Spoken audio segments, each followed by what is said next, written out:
Hi everyone, I'm Jeff Bradshaw and I'm here with Corinne Lyall, President of Royal LePage Benchmark and past President of the Calgary Real Estate Board. Corinne, how you doing? Great, Jeff. Just weathering the storm like everyone else. On that, can you fill us in just a little bit about Benchmark and just kind of the lay of the land for you guys these days in the real estate market? Sure. So I'll start with some of the things that have impacted us. We were getting into 2020 after having the market correction in 2019. Things were looking very positive. And in fact, our inventories were some of the lowest that we'd seen in years, probably in at least 10 years. And with that, we were starting to see buyers also coming out of the woodwork.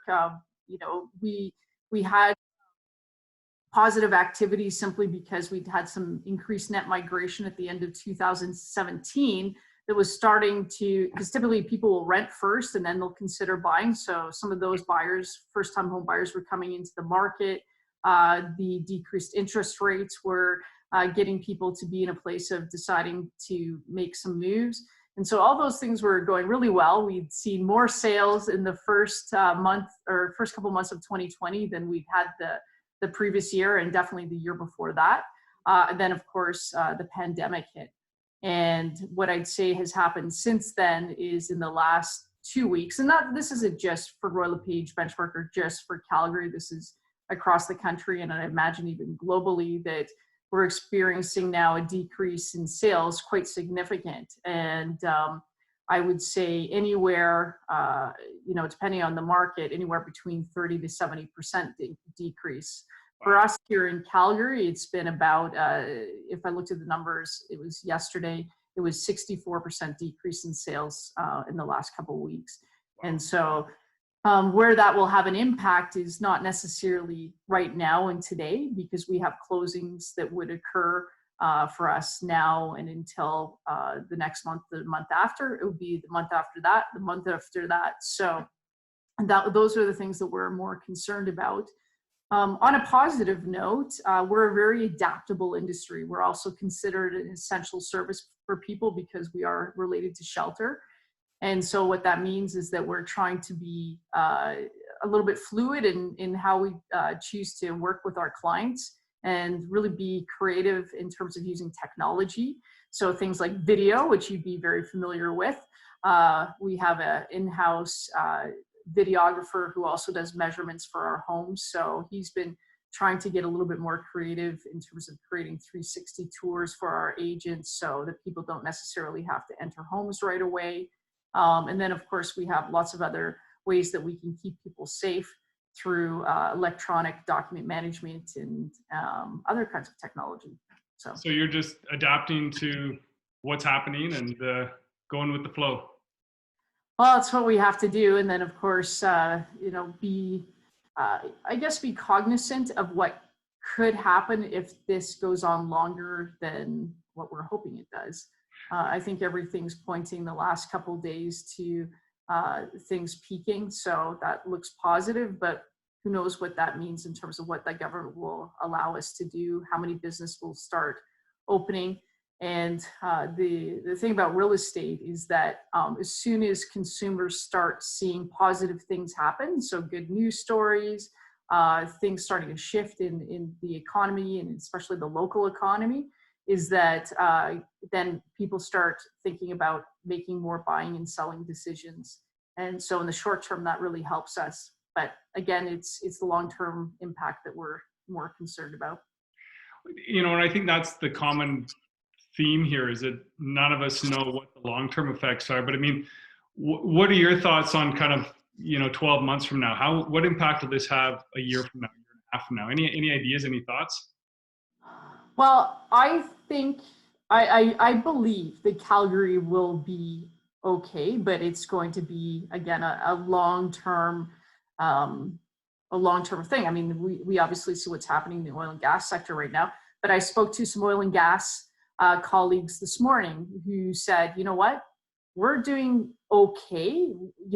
Of course, this will depend on how long it goes for, but we've already gone through a correction. We've already had to learn to survive at the low oil prices. So we feel that we've done everything we can to be able to weather this storm as well. And so I think in the people that I was talking to, they actually have a long-term positive outlook on what's going to happen. They think there's only one place to go from here, and it's really to see some really good things happen. And one of the things that I've noticed is just an observation that in times like this, governments, associations that would typically take forever to make decisions are making decisions faster, and they're spending less time, contemplating all the risks associated with it and making things happen. Like our pipeline, that's a really good example. Something that's taken forever, all of a sudden happens. And that's because of this forced idea. We have to do something. And so I think that's good. I think it's positive, and it'll help us when we're trying to recover in the future. And I agree with you 100%. I mean, I think that it's kind of that shell shock. People going to get concerned, and then it's a matter of, okay, well, we just got to get down to work and try and get things back on track and deal with the situation. So any advice you'd have for other entrepreneurs, business owners, business leaders that are out there? I imagine a lot of business owners are doing everything they can at this point, but I believe that what you do is you think about worst case scenario. So if this goes on as long as September or October, or there might be some residuals leading into the end of the year, you have to plan for that. But at the same time, I think it's an opportunity to be, and I know this is an overused word right now, but to pivot, right? To think about where other opportunities are. Look into your current marketplace and see if there's some people that maybe you can collaborate with. Even what you're doing right now, Jeff, is a great collaboration and a great sharing opportunity. But also too, are people in your industry that you could be working with, maybe even creating some circumstances where you bond together and you create a different kind of company. I don't know. So I think it's a matter of seeing what opportunities are available to you. And that's a great point. And I think talking to other people is definitely key, because I know for me, when I get sitting in my office by myself, it's kind of like, Jesus, it gets a bit scary. And once you start to talk to a few people, it seems to be a little bit better. So how about you personally? How are you personally dealing with the current circumstances?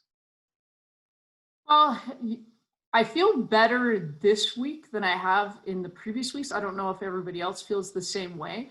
I think part of it was because of it was so reactive. So you're trying to get ahead of it, and every single day something different was happening. And I was really trying to support the people in our company. We were trying to give them as much communication as we could to keep them positive, but also to let them know what's available to them as far as government programs. Some of those things are now coming together, and there's not a whole lot more that we can do other than waiting for application processes to be able to occur. So now we're in the mode of telling our realtors, now's the time to really be focusing on your business planning, and what are you doing every day that's going to help you come out of this, and feeling a little bit more confident about that, if that makes sense. I would say I was operating on some anxiety levels there, and every day it was a different mood. But I do feel more optimistic, and I feel a lot more stable. And maybe that's also just kind of getting into a routine of, even though the day is more maybe between home and going to work. I know a lot of people out there are working from home. You have to get a routine going. You have to get up at the same time every day. You have to incorporate mental health and gratitude and exercise and all these things to keep some stability. And I think more than ever now, we have a real opportunity to build better relationships, which is something that has always been, one of my core values. And I think more than ever that we have that right now to really build on.